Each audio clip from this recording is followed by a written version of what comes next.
আশিরাতাকাল আকরাবিন, তোমার নিকটতম আপনজনদের ভিতরে আগে কাজ করো। তো হুজুরের নিকটতম আত্মীয় স্বজন আপনজন কারা? একেবারে মক্কার কুরাইশি যারা, মক্কি যারা, তারা। তৎকালীন মক্কার লিডার ছিলেন। গোটা সৌদি আরব একটা প্রদেশ ছিল, বিশাল রাজ্যের রাজধানী ছিল রাশিয়ার খুরাসান। বাকি এই বঙ্গে এই বেল্টে এশিয়া মহাদেশে যতগুলো দেশ বর্তমানে, এগুলো ছিল কিছু প্রদেশ ছিল, ভিন্ন ভিন্ন প্রদেশ। তো সৌদি আরব একটা প্রদেশ, এই প্রাদেশিক গভর্নর ছিল মিস্টার আবু জাহেল, নেতা আবু জাহেল। আর পর্যায়ক্রমে তার অধীনস্থ মন্ত্রী যারা ছিল, বড় বড় লিডার, আবু জাহেল, আবু লাহাব, উতবা, সাহেবা, ওলিদ ইবনে মুগিরা, আবু সুফিয়ান, এরকম লিডারশিপ যারা, ওমর রাদিয়াল্লাহু তাআলা আনহু, লাস্টে একজনের নাম রাদিয়াল্লাহু তাআলা, এ সবাই এরকম বাছাই করা 25 জনকে হুজুর আলাইহিস সালাম দাওয়াত দেওয়ার জন্য দাওয়াত দিয়েছে, কলেমার দাওয়াতের জন্য, খাওয়ার দাওয়াত দিয়েছে। কারণ কেউরে যদি কিছু খাওয়ানো যায় আগে, তাহলে সে কিছুক্ষণের জন্য হলেও নরম থাকে। কতক্ষণ? চার দোকানে বসে আপনি যদি কের চা খান, তাহলে সে যতক্ষণ ওই জায়গায়, কের টাকার চা আপনি খান, সে যতক্ষণ কথা কবে উল্টো পাল্টা করলে আপনার তার বিরোধিতা করতে, বাধা দিতে একটু বিবেকে বাধা দেয়। যা করছে কুই দেখবো, চা তো খাওয়াইছে, ওর পাঁচটা আমার পেটে, কি করে প্রতিবাদ করি? ঠিক না? যার খায় তার গায়ে, যার খায় তার গায়ে। হুজুর আলাইহিস সালাতু ওয়াস সালাম এই টেকনিকটা ব্যবহার করে খাজা আবু তালেবের বাড়ি এই 25 জনকে দাওয়াত দিয়েছে। 25 জনকে দাওয়াত দিয়ে, লম্বা কিচ্ছা শেষ পর্যন্ত আমি বলবো না, আমার যেটুক দরকার সেটুক বলে সরিয়ে আসতেছি। 25 জনের উত্তম খানা খাওয়াইয়া, নবীওয়ালা প্রশিক্ষণ, আদর্শের প্রশিক্ষক আমার নবী মুহাম্মদ রাসূলুল্লাহ সাল্লাল্লাহু আলাইহি ওয়াসাল্লাম, হুজুরের পরিবেশনটা এমন চমৎকার। আবু জাহেল হাতের দিক তাকায় থাকে, পানির গ্লাসটা কিভাবে রাখে তাকায় থাকে, চামচটা কিভাবে ধরে তাকায় থাকে, জগটা কোন হাত দিয়ে কীভাবে ধরে তাকায় থাকে, ভিতর দিয়ে হাঁটা চলা কেমন, খালি বারবার ফলো করে পুরো নেতারা সবাই। তো এই 25 জনের দুপুরবেলা কায়দা মতো নবী নিজ হাতে খাওয়াইয়া, এরপরে রুদ্ধদ্বারে ঘর বন্ধ করে, আর কেউ নেই ভিতরে, সব নেতারাই বলতেছেন আনা কাইফা মিনকুম, আমার মুরব্বীরা, আমি আপনাদের ভিতরে 40টি বছর, শিশুকাল থেকে নেই 40 বছর বয়স পর্যন্ত চলে আসলাম, আমি আপনাদের থেকে একটা সার্টিফিকেট চাই, একটা সার্টিফিকেট চাই। বলেন কি সার্টিফিকেট? হুজুর বললেন মেলা কিছু না, আমার একটা চারিত্রিক সার্টিফিকেট লাগবে। আনা কাইফা মিনকুম, আমি আপনাদের সন্তানদের মধ্যে কেমন সন্তান একটু বলবেন। আমি কি চোর? আমি কি লুচ্চা? আমি কি বাটপার? আমি কি ধোকাবাজ? আমি কি মিথ্যাবাদী? আমি কি সিটার? আমি কি মদখোর? আমি কি গাঁজাখোর? আমি কি ব্যভিচার? আমি কি জালেম? আমি কি অত্যাচারী? আমি কি লুটতারাজ করি? আমি কি টনমন মারিয়ে খাই? আমি কি দেশের সম্পদ আর এক দেশে নিয়ে স্তূপ করি? এই সমস্ত বদ দোষ কি আমার আছে? আনা কাইফা মিনকুম, আমি আপনাদের কেমন সন্তান একটু বলবেন, আমার একটু কাজ আছে, এই সার্টিফিকেট আমার লাগবে। প্রশ্ন যদিও ছোট, এর ভিতরে অনেক ডালপালা, শাখা প্রশাখা, অনেক দিক তাকায় জবাব দিতে হবে না? তো সকলে বললেন যে আমরা প্রত্যেকে আলাদা আলাদা করে বলতে গেলে সময় লাগবে।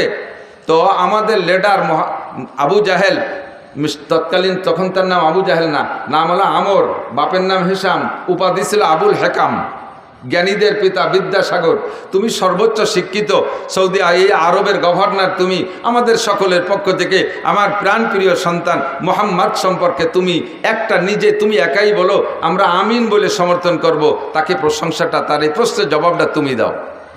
আবু জাহেল দাঁড়িয়ে বললেন, বাতিজা, তোমার প্রশংসা করতে যে কথাটা বলবো ওতে তোমারে খাটো করা হবে, তোমার প্রশংসা করার মতো ভাষা আমার জানা নাই।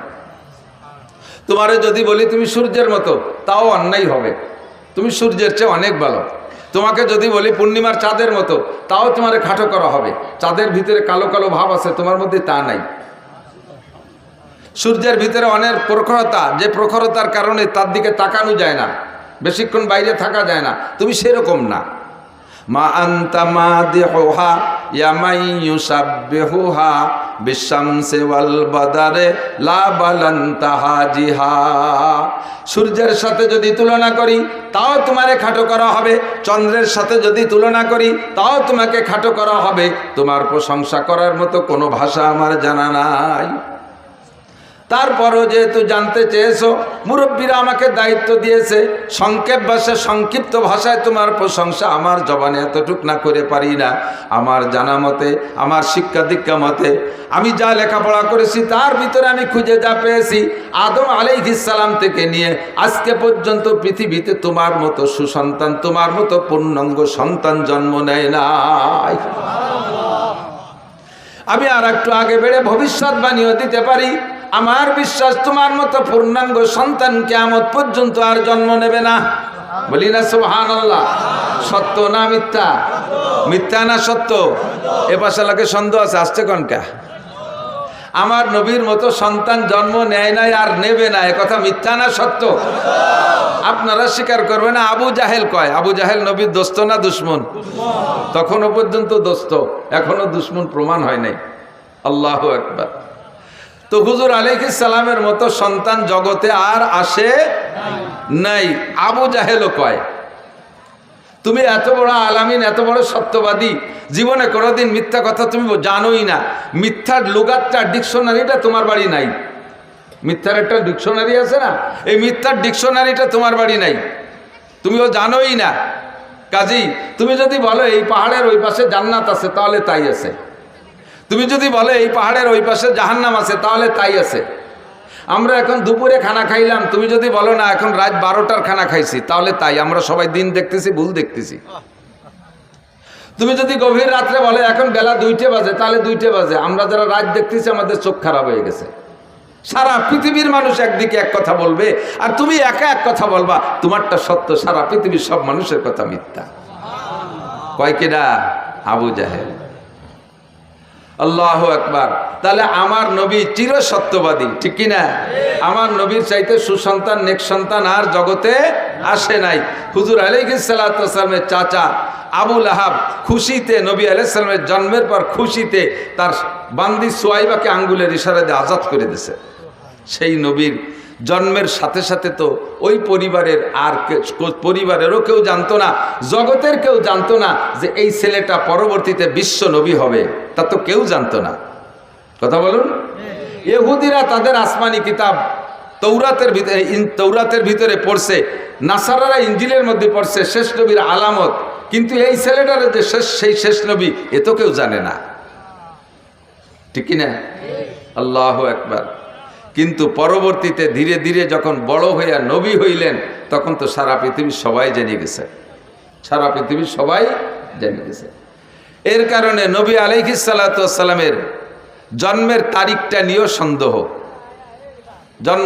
সে সময় তো আর জন্ম নিবন্ধন হতো না, আইডি কার্ড হতো না। হুজুর আলাইহিস সালাতু ওয়াস সালাম এত বড় নবী হবে পরিবারের সদস্য কেউ জানতেন না। আর বাপ হিসাব রাখবে, বাপ মারা গেছে, উনি মায়ের গর্ভে থাকতে।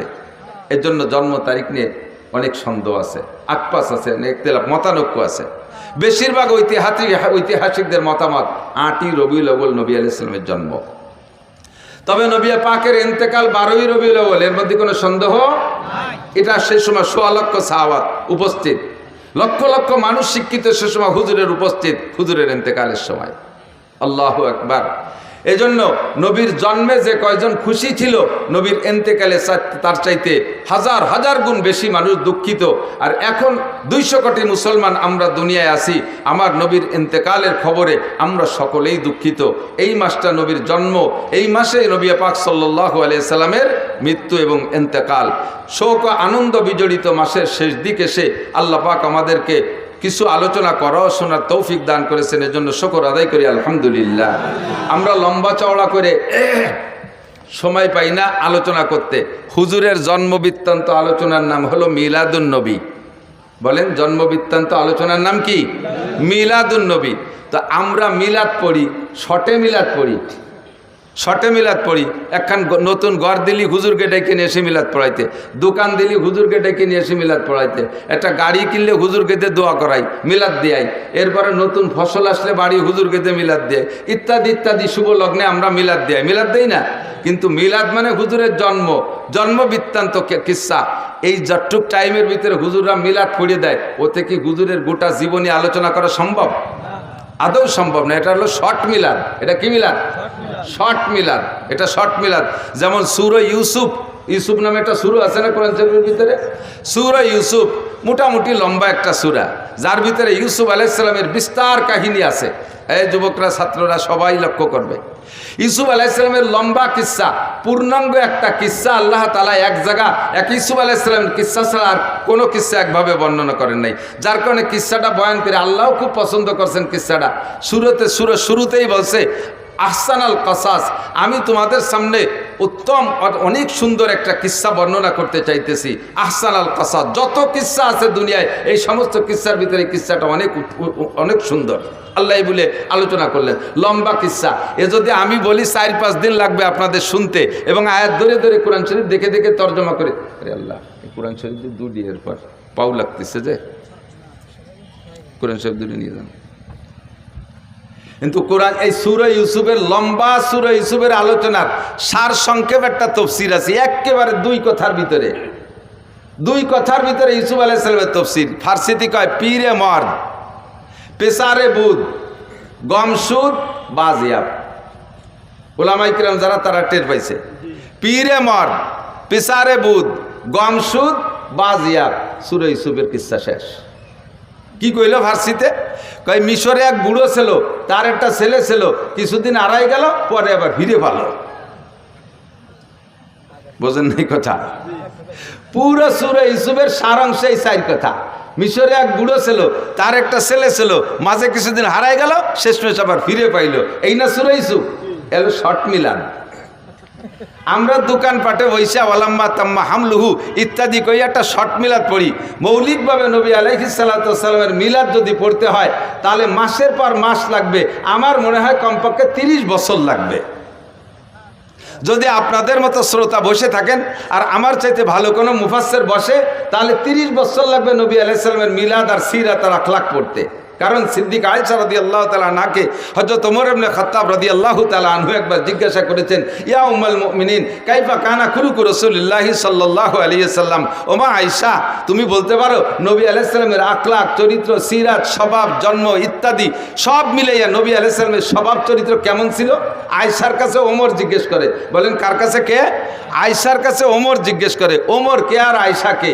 ওমর ইসলাম গ্রহণ করেছে আয়েশা রাদিয়াল্লাহু তাআলা আনহার জন্মের 5 বছর আগে। আয়েশার জন্মের 5 বছর আগে ওমর মুসলমান। আয়েশার বয়স টোটাল যখন 18, তখন নবী ইন্তেকাল করেছেন, আর নবী নবুয়তি পার 23 বছর পরে ইন্তেকাল করেছেন। তাহলে আয়েশার বয়স জন্মের আগে 5 বছর আগে হযরত ওমর মুসলমান। এবং হযরত ওমর কি 3rd ক্লাস বা 200-500 নম্বরের সিরিয়ালের মুসলমান, নাকি রোল নাম্বার 1-2 এর মধ্যে আছে? 1-2 এর মধ্যে না, 1 নম্বর আবু বকর, 2 নম্বরে ওমর। এবং ওমর সম্পর্কে হুজুর বলেন, লাউ কানা বাদি নবিয়ান লাকানা ওমর। আমার ওমরকে আল্লাহ পাক এমন যোগ্যতা দিয়েছে, আমার পরে যদি আল্লাহ পাক দুনিয়ায় কেউকে নবী বানানোর ইচ্ছা করতেন লাকানা ওমর, তাহলে আমার ওমরকে আল্লাহ নবী বানাইতেন। এত যোগ্য মানুষ, পৃথিবীর প্রেসিডেন্ট, শরিয়াত, মারেফাত, হাকিকাত, তরিকাত কোনো কিছু ওমরের জানতে বাকি ছিল না। সেই ওমর আয়েশার কাছে জিজ্ঞেস করে, ইয়া উম্মুল মুমিনিন কাইফা কানা খুলুকু রাসূলিল্লাহি সাল্লাল্লাহু আলাইহি ওয়াসাল্লাম। ওগো মা আয়েশা, বলো তো নবী পাকের স্বভাব আর চরিত্র কেমন ছিল? সিদ্দিকা আয়েশা বলেন, হে খলিফাতুল মুসলিমিন, আপনি ইসলাম গ্রহণ করেছেন আমার জন্মের 5 বছর আগে। আমি 9 বছর বয়সে নবী পাকের ঘরে এসেছি মদিনায় আসার পরে। এই 9 বছরে নবী পাকের যা আমি জানছি তার চাইতে 1000 গুণ বেশি আপনি জানেন। নবীর সিরাত আর আখলাক সম্পর্কে আমার কাছে আপনার জিজ্ঞাসা করা এটা কেমন হবে? হযরত ওমর বলেন, আয়েশা রে, মানুষের স্বভাব দ্বিমুখী হয়। প্রায়টা মানুষের, অধিকাংশ মানুষের স্বভাব দ্বিমুখী হয়, 2 রকম হয়ে থাকে। এক শ্রেণীর মানুষ আছে বাড়ির ভিতরে যখন ঢোকে, পুরুষ, কিছু পুরুষ আছে বাড়ি যখন যায় তখন একেবারে রয়্যাল বেঙ্গল টাইগার, বউতি চাকাতি সাহস পায় না, ছেলে মেয়ে ভয়তে সব সিটে ভিটে এদিক ওদিক চলে যায়, বাঘের মতো ঢোকে, আছে না? আবার বাইরে যখন যায়, চার দোকানে যায়, পোলা বলে থাপড়ায়, সে সময় জব দিতে পারে না। এরকম বাহাদুর আছে না? কিছু লোক আছে বাহিরে যখন যায়, বাইরের মানুষে তার দিকে তাকাইতে সাহস পায় না, বাঘের মতো চলাফেরা করে, এত গাম্ভীর্য নিয়ে। আবার বাড়ি গেলি বউতি থাপড়ায়, সে সময় ভিডিও কথা করতে পারে না, আছে না? নাই? কিছু লোক আছে বাইরে চার দোকানে যখন বসে, কে কি খাওয়া খাও, কে কি খাবা খাও, মিষ্টির দোকানে যে একের পর এক ডাকি ডেকে 3,000 5,000 10,000 টাকা মিষ্টির দোকানে উড়ে ফেলে, অথচ বাড়ি আব্বা ওষুধের টাকা চালি সে সময় তোমার আর ছাল পান নাই। মাছ কিনতে গেলে টাকা থাকে না, বাড়ির বাজারঘাটে টাকা থাকে না, এইরকম দ্বিমুখী স্বভাব থাকে। তো আয়েশা নবী আলাইহিস সালামের বাইরের অবস্থাটা আমরা জানি, বাইরে হুজুর কেমন সেটা তো প্রশংসার শেষ নাই, বাইরেরটা জানি, কিন্তু ঘরোয়া অবস্থা কেমন এইটা